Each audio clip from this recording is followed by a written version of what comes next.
Dear Mom and Dad, I'm writing this letter because I know I won't be able to say it all in person. I'm having a really tough time. I suffer from anxiety, and it's been getting really, really bad.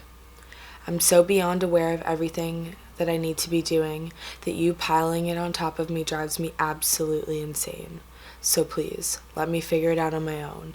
If there's something I should be doing, then I'll be doing it. I'm under enough stress as it is with school, society, and friends, and life, basically, that I physically cannot handle you telling me the slightest bit of a reminder of the things that I should be doing. My mind is always running 1,000 miles a minute. And sure, some days are better than others, but the good days don't make up for the bad. I know we all saw this when I was younger and how I would need to have every little bit of our schedule planned out, or I would freak out a little bit. Well, those things that you saw as tantrums in my head were mini anxiety attacks. Well, it's worse now. I started to notice it this year, and I would throw around the word anxiety while talking to you guys because I wanted you to pick up on it. But you didn't, and that's my fault. It was really hard for me to say this in person, so I'm writing it down so I don't miss anything. I went to the school counselor when my anxiety got really bad in the spring, and she really helped me. But it never went away. It got better and then worse again. I'm constantly worrying, especially at school, of what people might be saying, of me embarrassing myself, of me getting a bad grade. I'm so scared of disappointing myself and of not being good enough or smart enough, so I resort to comparing myself to other people.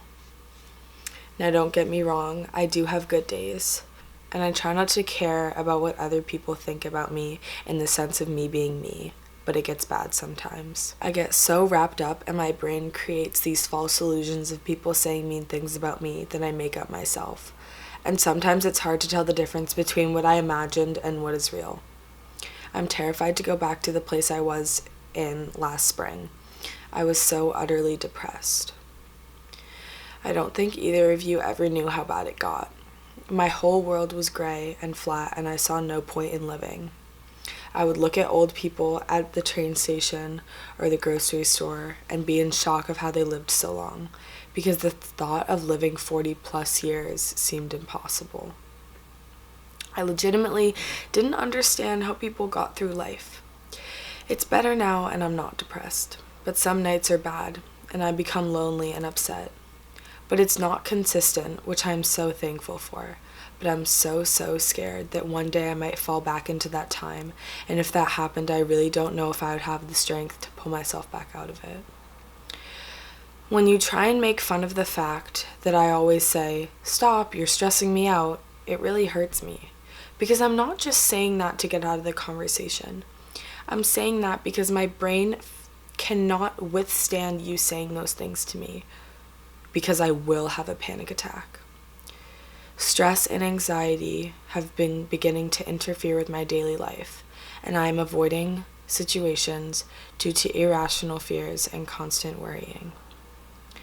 So I'm asking you, please be positive around me. Try your best to make me feel happy and loved at home, because I am under enough scrutiny being in high school that I need to feel secure. I need to have a home where I can feel happy, a place where I can be alone if I need to, or have someone to talk to if I need to. Being alone has helped me. So I'm sorry if I leave the dinner table early or if I'm in my room for hours, but I need that. I need that space. Don't make me think my life is easy or that there's no need to be stressed, because that won't help me. You helping me get help for my anxiety, and you understanding that I am suffering, and you being able to have an open mind about how daily tasks that you might deem simple may be keeping me up at night. I just need you to know and believe that my anxiety is bad and it's a huge problem for me. Because you telling me that my problem isn't a problem in the scheme of things is only making it worse. I love you, and I need your help on this one.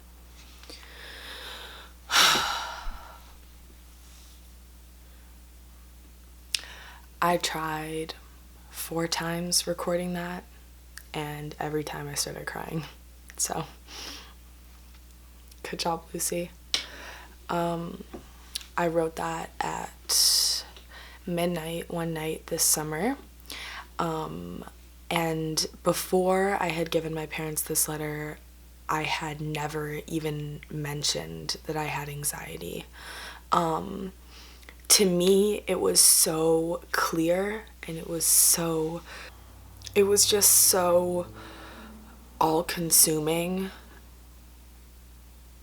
that I thought they knew, but they didn't, because I never talked to them about it.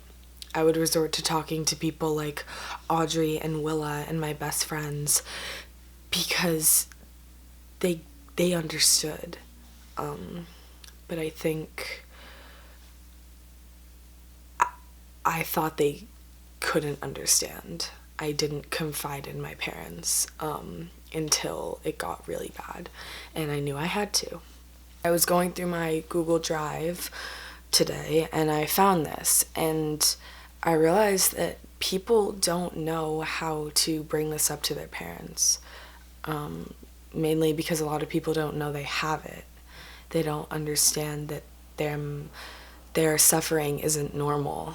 I didn't get help. I didn't confide in my family, which, like, now I go to therapy. I have a psychologist. I'm taking medication for anxiety now, which is a huge step in my, like, recovery process, or my treatment process, I guess. And, like, I don't suffer from daily anxiety as much as I used to.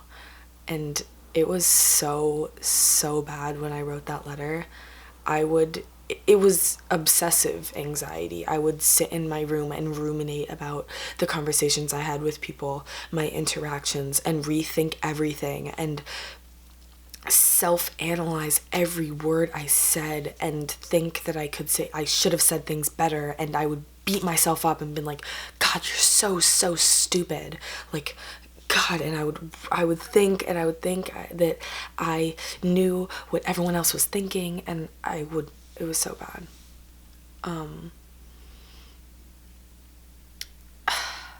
But now I've learned techniques to how to deal with that. I've been learning how to deal with panic attacks, which suck, by the way. They're so horrible. But I've been learning how to deal with them.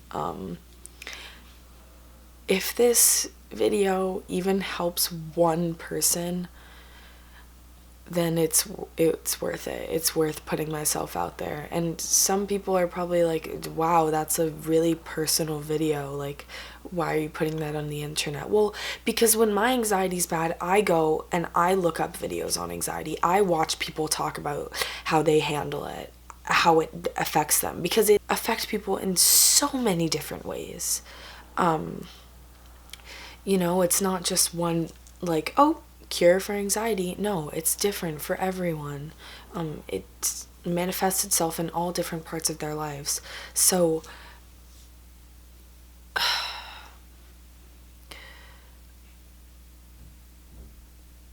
that's why I'm making this. And this letter that I just read, I didn't edit that or even read it over. I just wrote what was on my mind at midnight that summer night, because I was really struggling, and it took me 2 days to build up the courage to give it to my parents. And when I did, I was crying, and I said, please read this, I don't want to talk about it, and I walked away. And things got a lot better. And I'm not making that video, I don't want anyone to think that, like, my parents were mean to me before that or anything, but when you have anxiety, there are certain words and subjects that trigger it. It was important for them to know that. Talk to people. If you're suffering, if you're going through something, please talk to people. It makes more of a difference than you would think. Okay, bye guys.